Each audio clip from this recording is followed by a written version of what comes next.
everyone, and welcome back to the George Collection. I'm Rachel Rightside Blonde. Happy 4th of July. Happy birthday, America. I hope you all are enjoying this wonderful day and celebrating our awesome country. But just for a quick break, let's talk about some fun things with George Magazine, shall we? Let's talk about the 250 ways to make America better. And how old is America going to be next year? That's right, 250 years old. And I'm pretty sure Donald Trump has read this book a time or two, and here's why. Number 17 in the 250 ways to make America better sounds an awful lot like Make America Great Again, but number 17 talks about the tax code. And who else talks about the tax code a lot and lowering taxes? Donald Trump. Most Americans will be able to file taxes on a single sheet of paper. What do you think about that, Kevin? You still there, or is it going to be a paper and a half, huh? Oh, wow.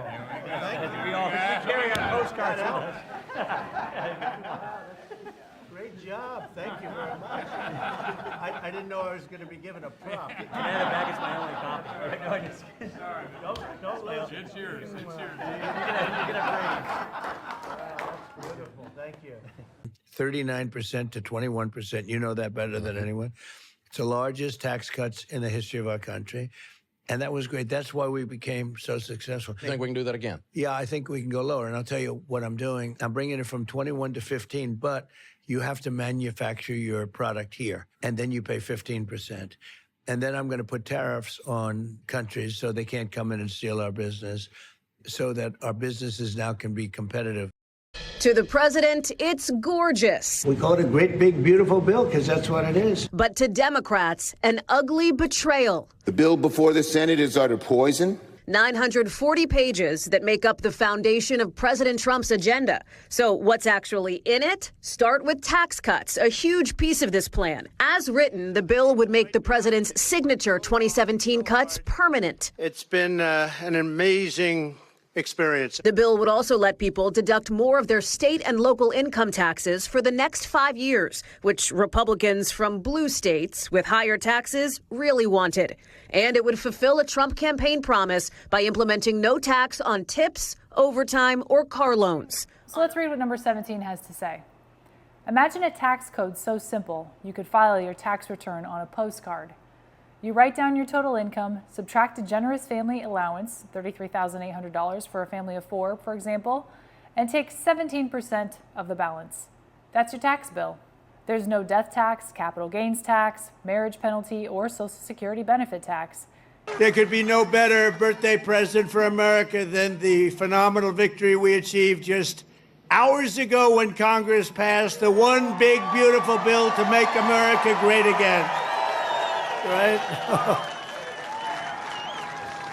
And in the last election, the people gave us a historic mandate to cut taxes, raise take-home pay. And very importantly for Iowa, this bill rescues over 2 million family farms from the so-called estate tax or the death tax. In other words, before Trump, you were losing farms to the banks. Before Trump, you were losing the farms like nobody's ever seen before. You love your children.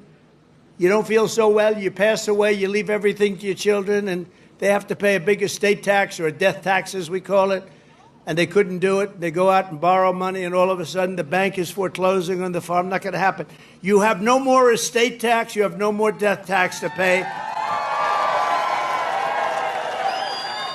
Now, that's if you love your children. If you don't love your children, it doesn't matter. Just forget about what I said. Not going to help you. You make out a check, drop it in the mail, and you're done with the IRS until next year. That's the flat tax. Instead of taking 11 hours to prepare your taxes, you do it in 11 minutes. And every American pays the same rate. If your neighbor earns 10 times more than you, he pays 10 times more in taxes. That's fair. Businesses, from the mom and pop grocery to the Fortune 500 company, will subtract expenses from revenues and pay 17% on the remainder. Gone will be the current 480 IRS tax forms and the 280 sets of instructions that explain how to fill out the 480 forms. Gone will be the hordes of lobbyists who roam the halls of the U.S. Capitol in search of special favors, deductions, and loopholes. Gone will be the armies of IRS employees, along with the aggravation and humiliation they visit upon Americans today. Instead of harassing the weak and powerless, tax collectors will once again be servants of the people. Gone will be the resentment every taxpayer feels about their brother-in-law, who you're sure knows about a tax break he's taking but won't tell you about. The flat tax will end for Americans the anguish over a tax system that treats them like a second-class citizen. It will create a simple and civil tax code that promotes compliance and restores the people's trust in government. And by cutting taxes and ending double taxation, the flat tax will lead to an investment boom and higher living standards. That would be good for America. That's by Dick Arney, a politician. During Trump's first term, he talked about a postcard for taxes. How cool would that be? We all just get a postcard, we fill it out, we put it in an envelope, we send it in, and we're done. Of course, that didn't happen yet, but with Trump's big, beautiful bill that just passed, this could actually lower taxes, and then maybe once they lower the taxes, they'll take a look at how they're filed, and we can finally do taxes that are easy. We don't have to spend 11 hours on them just to give the government our money. Makes no sense. So, will number 17 come true from the 250 ways to make America better? I think it's starting to. That does it for this episode of the George Collection. Happy 4th of July, everyone. I hope you have a wonderful time with your family and friends. Have a great week, and I'll see you next time.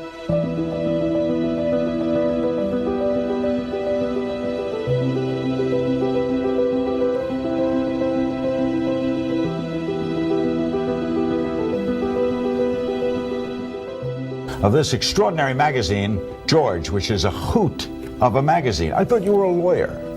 I was. What happened? Well, we decided, actually taking a cue from folks like yourself and you around the 1992 election, that there was an opportunity here to change the definition of a political magazine.